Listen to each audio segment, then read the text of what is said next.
Okay, so this Grimm's fairy tale goes, and yes, I am an Alpha Delta Pi. That's what you're seeing over there. Anyway, um, sorry, I got this one goes by two names.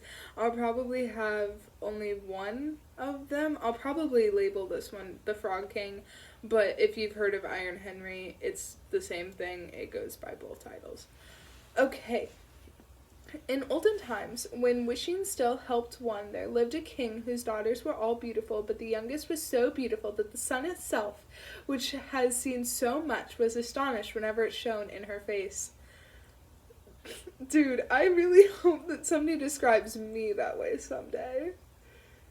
Yes. Thank you. Close by the king's castle lay a great dark forest, and under an old lime tree in the forest was a well, and when the day was very warm, the king's child went out into the forest and sat down by the side of the cold fountain, and when she was bored she took a golden ball and threw it up on high and caught it, and this ball was her favorite plaything. Now it so happened that on one occasion the princess's golden ball did not fall into the little hand which she was holding up for it, but on the ground beyond, and rolled straight into the water. The king's daughter followed it with her eyes, but it vanished, and the well was deep, so deep that the bottom could not be seen. At this she began to cry, and cried louder and louder, and could not be comforted. As she thus lamented, someone said to her, "What ails you, king's daughter? You weep so that even a stone would show pity." She looked round to the side from whence the voice came, and saw a frog stretch forth its big ugly head from the water. An old water splasher old water splasher, is it you?" she said. "I am weeping for my golden ball which has fallen into the well." "Be quiet and do not weep," answered the frog. "I can help you, but what will you give me if I bring your plaything up again?" "Whatever you will have, dear frog," said she. "My clothes, my pearls, my jewels, and even the golden crown which I am wearing." The frog answered, "I do not care for your clothes, your pearls, and jewels, nor for your golden crown.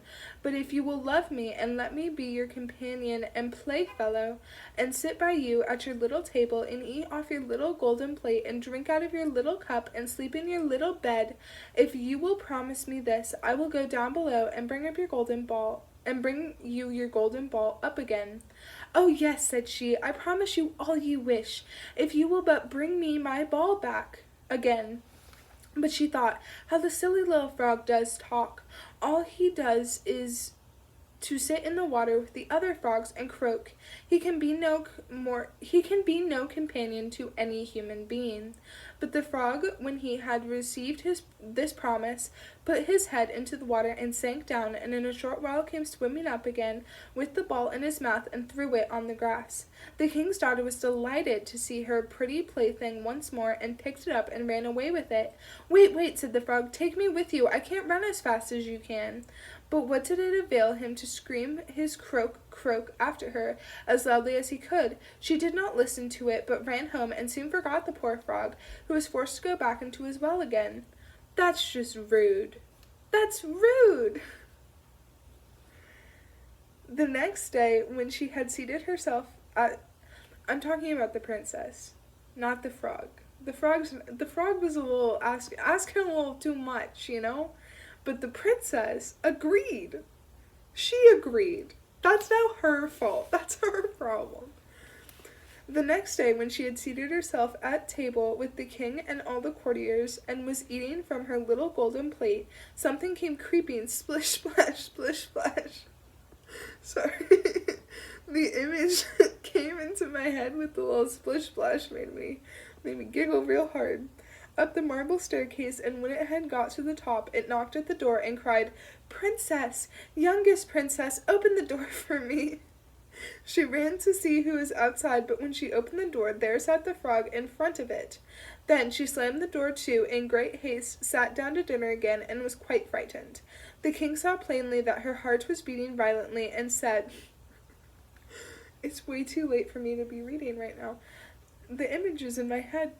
And said, "My child, what are you so afraid of? Is there perchance a giant outside who wants to carry you away?"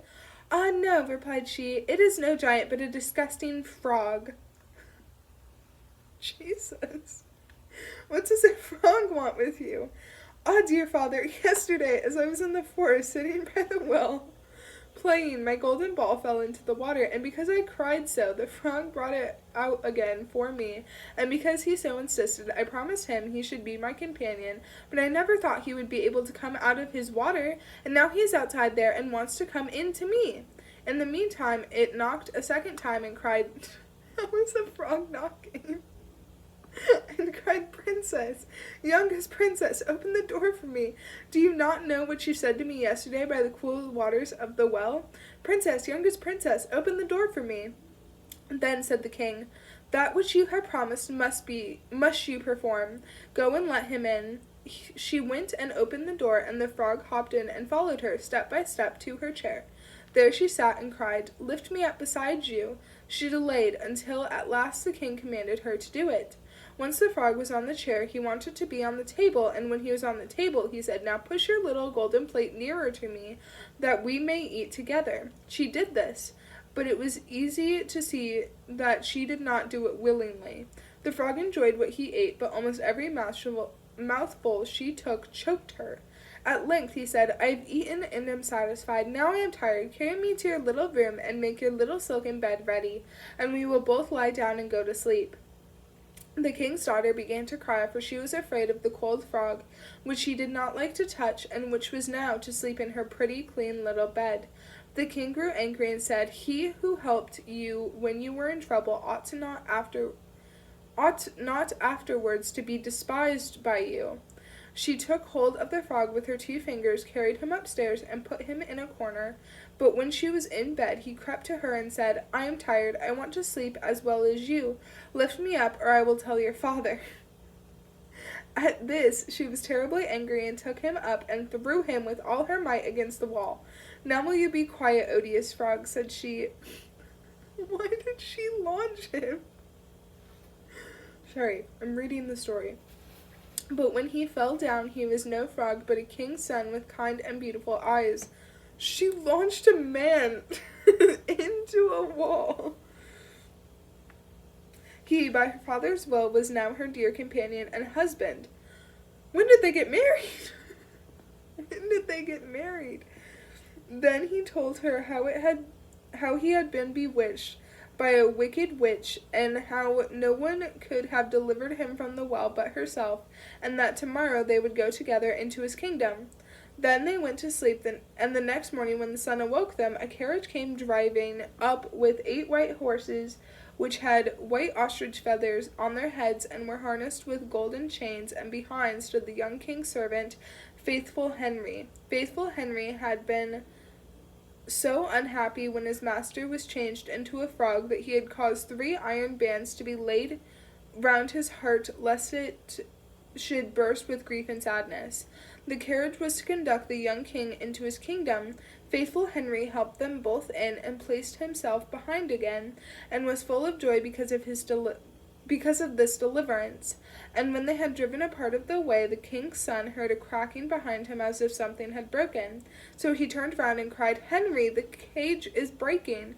"No, master, it is not the carriage. It is a band from my heart, which was put there in my great pain when you were a frog and imprisoned in the well." Again and once again, while they were on their way, something cracked, and each time the king's son thought the carriage was breaking, but it was only the bands which were springing from the heart of Faithful Henry, because his master was set free and was happy.